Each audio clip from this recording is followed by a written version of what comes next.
भाऊ बोलताय संघर्ष योद्धे दीपक भाऊ संबोधित करणारे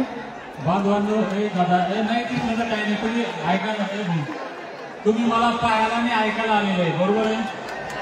मला ऐकायला आलेले तुम्ही बसा ऐका येतो ना आवाज येतो ना बस ना घरी दादा बसा बसा तुमचं काय बांधवांनो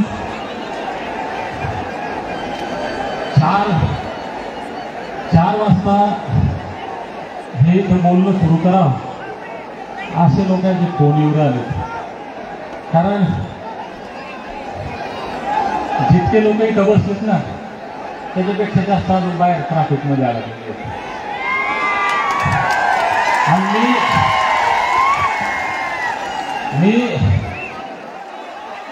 मी जे बोलतो ते खरं होतं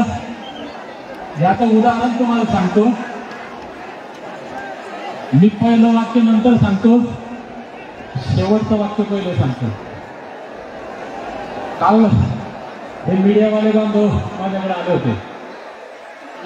त्यांनी विचारलं की भाऊ मोर्चा कसा होईल किती लोक येईल कुठून येईल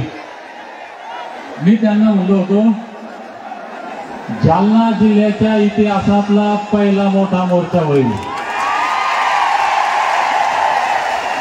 झाला मी त्यांना म्हणलो होतो